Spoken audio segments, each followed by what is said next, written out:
Hi friends, তোমরা কেমন আছো? আজকে আইসক্রিম বানাবো। গুনগুন বায়না ধরেছে ওকে আইসক্রিম বানিয়ে দেওয়ার জন্য। ওই দিন শপিং করে আইসক্রিম বানানোর বক্সটা কিনে নিয়ে এসেছে। তো এখানে আমি দুধ নিয়ে নিয়েছি, আম নিলাম আর একটা নারকেল নিলাম, ঘরে ছিল। এগুলো দিয়ে আমি আইসক্রিম বানাবো। তাহলে দেখো কীভাবে বানাচ্ছি। এখন দুধটা 500 দুধ ছিল, এটা আমুল গোল্ডের। এটা এখন বসাবো গ্যাসে, দুধটা জাল দিয়ে নেব, ঘন করে নেব আর কি। তো এখন আমি এটাতে চিনি দিয়ে ভালো করে এটা একদম ঘন করে নেব। আমি 2.5 চামচ চিনি দিয়েছি। তোমরা যদি মিষ্টি বেশি খেতে চাও তাহলে আরও দিতে পারো। আমি একটু চিনিটা কমই দিয়েছি। আর এখানে একটা আম নিয়েছি, দুইটা দিইনি, একটা আম কেটে নিয়েছি। এখন এটা পেস্ট করে নেব আর কি আইসক্রিম বানানোর জন্য। তারপরে ম্যাঙ্গো আইসক্রিম বানাবো, তো এটা আমি পেস্ট করে নিলাম। এখন হচ্ছে নারকেলটা কুড়িয়ে নিয়েছি, নারকেল অর্ধেক নিয়েছি, কুড়িয়ে নিলাম। এখন এটাও পেস্ট করে নেব। একটু জল দিয়ে নারকেলটাও হালকা পেস্ট করে নেব, তাহলে খেতে ভালো হবে আর কি। তো দেখো নারকেলটাও পেস্ট করে নিয়ে নিলাম। গুনগুন অনেক দিন ধরেই বলছে ওকে আইসক্রিম বানিয়ে দেওয়ার জন্য। তো দুধটা হয়ে গেছিলো, তারপর আমি এটা ফ্রিজে রেখে ঠান্ডা করেছি। এখন ম্যাঙ্গো পেস্ট করেছি যে এটার সঙ্গে মিক্সড করে নেব। মিক্সড করে নিলেই বাস, তারপরে হয়ে গেল। দেখো এটা ভালো করে মিক্সড করতে হবে, ভালো করে মিক্সড করে নেব। তো ভালো করে মিক্সড করে নিচ্ছি দেখো।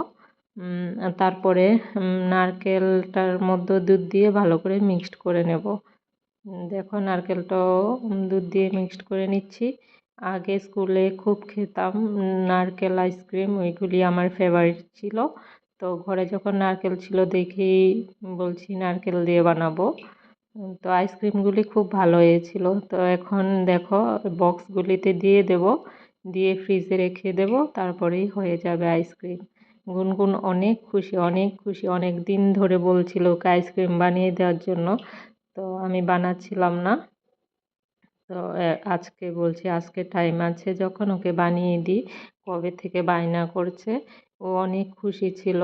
তো এখন এই ম্যাঙ্গো আইসক্রিমটা ঠিক করে নিলাম, এখন নারকেল আইসক্রিমটা দেব। আর বাকি দুইটা বক্স খালি ছিল, ওইটাতে শুধু দুধ দিয়েছিলাম।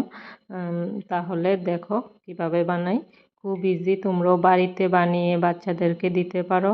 এটা তো সবারই ফেভারিট, সব বাচ্চাদের ফেভারিট। গুনগুন এটা কারোর সাথে শেয়ার করতে চায় না, বলছে আমরা একটা একটা খাবো আর ও সবগুলি খাবে। তো বলছে তোমার হাতের বলছে মাম্মা তোমার হাতের আইসক্রিমটা তো খুব টেস্টি হয়েছে, তাহলে আর দোকান থেকে কিনে আনার কি দরকার, ঘরে বানিয়ে দিলেই তো হয়। আমি তো আচ্ছা তাই, তাহলে বানিয়ে দেবো এখন থেকে। তো দেখো এটা কমপ্লিট হয়ে গেছে। এখন ফ্রিজে রেখে দেবো, 7-8 ঘন্টা রেখে দেবে, তাহলেই হয়ে যাবে। দেখো এটা হয়ে গেছে, এখন বের করে নিয়েছি। এখন দেখবো কেমন হচ্ছে, তোমরাও দেখো কেমন হয়েছে। দেখো ম্যাঙ্গো আইসক্রিমটা খেতে খুবই ইয়াম্মি হয়েছিল। দেখো না বের করতেই গুনগুন নিয়ে নিয়েছে। তো এটা খুলে গেছিলো, এটা পরে হয়েছে আর দেখায়নি।